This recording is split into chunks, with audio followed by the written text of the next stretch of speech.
tonight from Montreal, The Nathan Goldman Show. Our guest this evening, Justin Pfefferle. I don't know how to say his last name. I think you look great. I didn't realize this was to be a formal affair, but oh no, this is my regular attire. I'm ready for bed. yeah, If you feel better though, check this out. Mm-hmm. Wowzers, very soft. So this is really, in addition to looking good, you're calming the central nervous system. Yeah. Yeah. I'd be stroking myself too. But then it can come right back. See? It's like a luxurious fabric. Anyway, well, what's up? Well, welcome to the virtual Nathan Goldman talk show. We're very happy to have you here, and I understand you were just teaching teaching your course. So this Zoom thing, it's just like it's the fucking air I breathe right now. I took a year off between my master's and my PhD, but not because I was like trying to figure. I was like taking a break, but I like, oh, I wonder what to do with myself. Like, I've spent very little time in my life since becoming an adult thinking like, oh, I wonder what I'm going to do. Like, no, I've always really wanted to be an English prof, and now I am one, which is really awesome. That's awesome, and the fact that you're doing it now, like it speaks a lot, just in the sense that it was a big goal for you relatively early on, and you've done it. You've done it, Justin. You are that professor, and I would think that there's probably there was no plan B. Like I think like. I just never, and honestly, like when I think about it now, like I've joked with my students, like if I weren't an English professor, like what would I do? I'd be like, man, I don't know, like dig ditches or be a water boy for like a junior hockey team or something. Like, man. I'll try and reach out to some of your students and maybe bring them on the Nathan Goldman show. Yeah. I have a recent rate my really bad rate my professors rating. My rate my professors has always been flawless. Like I don't want to toot my own horn too much, but like my rate my professors has always been really good. Avoid this professor at all costs. That's the first. That's the first line of the rating. Is like 1 out of 5 across every chart. Like, ask because I seem to remember on rate your professors, or rate your teacher, that there used to be a hot pepper beside a teacher that was being identified as a good-looking individual. Do you have one? Yeah. Awesome. They eliminated. I think I'm quoting this perfectly.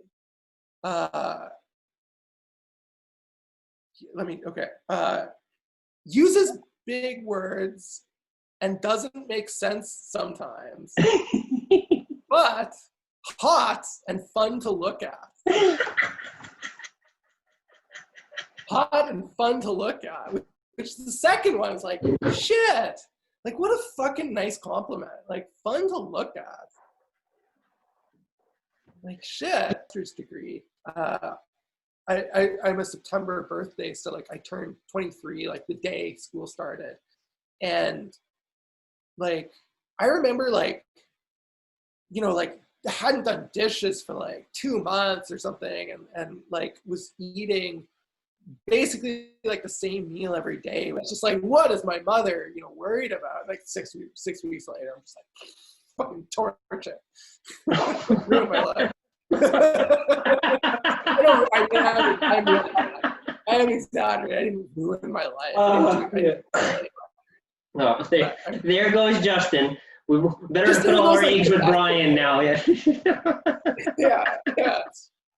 Who struggle themselves, I think young people have it tough. Like we like in the media now, we love scapegoats. And right now, I feel like I'm reading a lot of stuff about how like Like, you know who's responsible for COVID? It's the youth. And I think, like, man, young people have such tough lives. This COVID thing is like item number 2 million on their list of like reasons not to believe that they have a future. Like young people have so many different reasons to be like, well, the environment's fucked and the economy's fucked and like COVID comes and like, I knew it, we don't have any future. And then we, you know, who aren't youth anymore have the gall to turn around and be like, you're the ones responsible for all of this. Yeah. It's like, holy smokes. Like, hey. But you know, I really did, just for the record, I really did enjoy myself, like at Lennoxville, and I had some really good, and I had a really good time. That's good. The first year was a little tricky because I was only 17. I only turned the next year, so look. You know, I tried the whole fake ID thing and everything. It just did not work with me. You know, picture this face without a beard, and that's what I look like. There was no. You're 16, not a fucking chance. Yes, there was no way that bouncer was letting me in. I did well in Saskatchewan. The drinking age is 19, but I did have a fake ID. First of all, the first thing that I had was. So I ran track. I ran track, and I currently run. But then I was running track, and even though I was in high school, my track club was the University of Saskatchewan Track Club. Like I worked out with university runners, and they had as university athletes a deal with one of the bars in town called the Pat. Where they had a backdoor pass, like they didn't have to wait in line. So I never had an ID, but I did have one of these backdoor passes.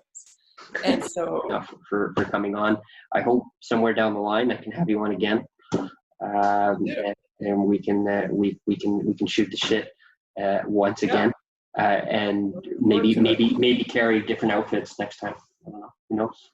Well, depends on the time of day, I guess. Right? Let's make it a brunch. I want to see what the brunch. Okay, great, good idea. Good idea. That's you're on. Okay. A brunch talk show setting.